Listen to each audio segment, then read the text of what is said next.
Oke, baik. Jadi, bahasa Indonesia adalah cerminan budaya suatu bangsa.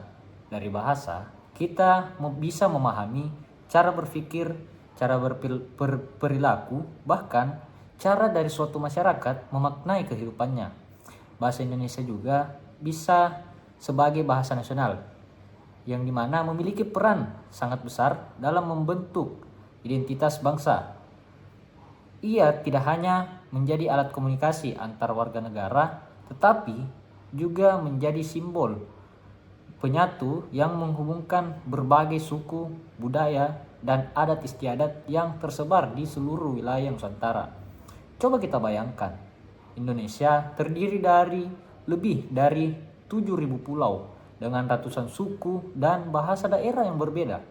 Jika tidak ada satu bahasa yang menyatukan, mungkin kita tidak akan mudah untuk memahami satu sama lain.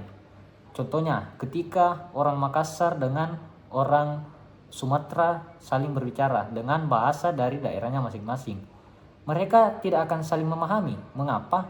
Karena di suatu daerah pasti memiliki bahasa daerahnya masing-masing.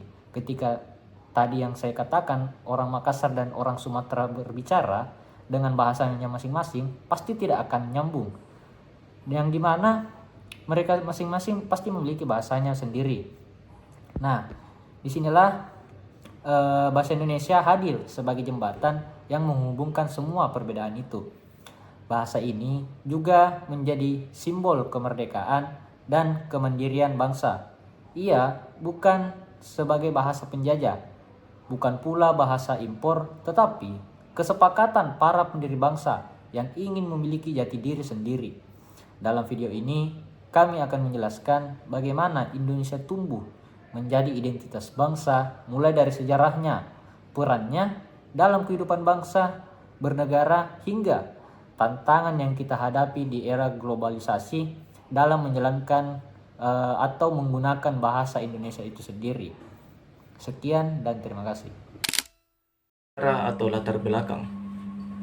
Bahasa Indonesia berakar dari bahasa Melayu yang sejak dulu digunakan sebagai lingua franca atau bahasa penghubung antar wilayah di Nusantara.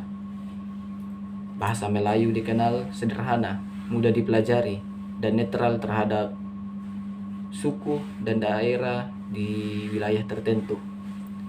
Karena itulah, ketika para pemuda Indonesia menggelar Kongres Pemuda II pada tahun 1928, mereka sepakat menjadikan bahasa Indonesia sebagai bahasa kesatuan.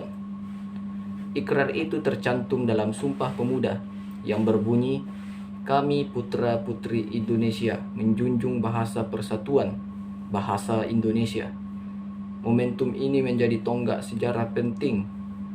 Di sanalah lahir semangat baru untuk membangun bangsa yang bersatu, tanpa melihat perbedaan etnis, agama, atau bahasa daerah. Menurut saya, keputusan itu sangat visioner. Para pemuda saat itu menyadari bahwa kekuatan bangsa itu tidak hanya berasal dari senjata atau wilayah, tetapi dari kesatuan, pikiran, dan bahasa. Setelah Indonesia merdeka di tahun 1945, bahasa Indonesia resmi diakui sebagai bahasa negara, sebagaimana tertulis dalam pasal 36 Undang-Undang Dasar 1945. Sejak saat itu bahasa ini digunakan dalam pemerintahan, pendidikan, hukum, serta komunikasi resmi antar warga negara. Artinya, bahasa Indonesia tidak hanya warisan sejarah, tetapi juga bukti bahwa bahasa bisa menjadi alat perjuangan dari simbol identitas bangsa yang merdeka. Mungkin itu saja. Selanjutnya adalah fungsi bahasa Indonesia sebagai identitas nasional. Bahasa Indonesia memiliki fungsi yang sangat luas, baik dalam kehidupan sehari-hari maupun dalam membangun bangsa.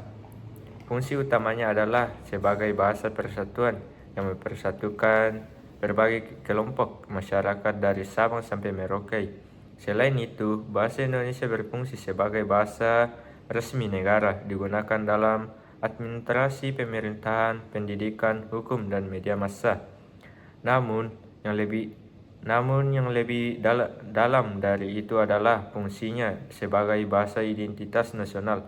Melalui bahasa Indonesia, kita menunjukkan jati diri sebagai bangsa yang berbudaya, berdaulat, dan merdeka. Bahasa ini adalah penanda bahwa kita berada dari bangsa lain, tetapi tetap memiliki nilai yang universal, kesatuan, kebersamaan dari rasa hormat. Menurut saya, bahwa tidak hanya mengajarkan cara berbicara, tetapi juga membentuk cara berpikir saat kita menggunakan bahasa Indonesia dengan baik dan benar. Kita sebenarnya sedang menjaga nilai-nilai kesopanan dan kecerdasan dalam komunikasi. Itulah sebabnya dalam pendidikan nasional, bahasa Indonesia menjadi mata pembelajaran wajib sejak sekolah dasar hingga perguruan tinggi. Bahasa ini melatih kita menulis, berbicara, berpikir logis, dan berkomunikasi efektif. Semua itu merupakan keterampilan penting bagi generasi muda agar mampu berperan aktif dan kemajuan bangsa. Baik, terima kasih.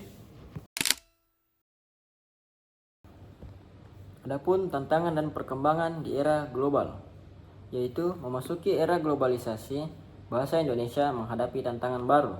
Pengaruh bahasa asing, terutama bahasa Inggris, sangat kuat di berbagai bidang. Contohnya yaitu bidang teknologi, hiburan, hingga dunia kerja. Tidak jarang, generasi muda lebih sering menggunakan campuran bahasa asing dalam percakapan sehari-hari. Bahkan di media sosial, akibatnya kesadaran untuk berbahasa Indonesia dengan baik mulai berkurang. Meski begitu, saya percaya bahwa bahasa Indonesia memiliki daya tahan yang kuat. Bahasa ini terus berkembang seiring zaman. Banyak istilah baru yang diciptakan agar sesuai dengan perkembangan ilmu pengetahuan dan teknologi. Bahkan kini, bahasa Indonesia sudah mulai diajarkan di lebih dari 50 negara di dunia. Ini membuktikan bahwa bahasa Indonesia kita memiliki potensi untuk menjadi bahasa internasional. Namun, tugas menjaga dan mengembangkan bahasa tidak bisa hanya diserahkan pada lembaga bahasa atau pemerintah. Kita, yaitu generasi muda Indonesia, juga punya tanggung jawab yang besar. Kita bisa mulai dari hal sederhana, menulis dengan ejaan yang benar, berbicara dengan santun, dan menggunakan bahasa Indonesia secara kreatif di dunia digital. Misalnya dalam konten edukatif, video pembelajaran, ataupun karya seni atau karya sastra. Kalau kita bangga menggunakan bahasa Indonesia, maka orang lain juga akan menghargainya. Dari situ, identitas bangsa akan semakin kuat dan dikenal luas di internasional. Baik, itu saja yang bisa saya sampaikan. Oke, jadi penutup dari pembahasan kali ini. Jadi kita dapat menyimpulkan bahwa bangsa Indonesia atau bahasa Indonesia adalah identitas yang memperkuat rasa kebangsaan. Ia bukan hanya alat berbicara, melainkan juga simbol kebanggaan dan pemersatu dari bangsa. Sebagai mahasiswa dari generasi penerus, sudah sepatutnya kita menjaga kemurnian, kesantunan, dan kelestarian bahasa itu sendiri. Mari kita terus berbangga menggunakan bahasa Indonesia, karena dari bahasa inilah kita menunjukkan siapa kita sesungguhnya, bangsa yang berbudaya, berdaulat, dan mencintai tanah airnya. Mungkin sekian dari saya, kurang dan lebihnya mohon dimaafkan. Saya tutup dengan ucapan wabillahi taufik wal hidayah. Wassalamualaikum warahmatullahi wabarakatuh. Terima kasih.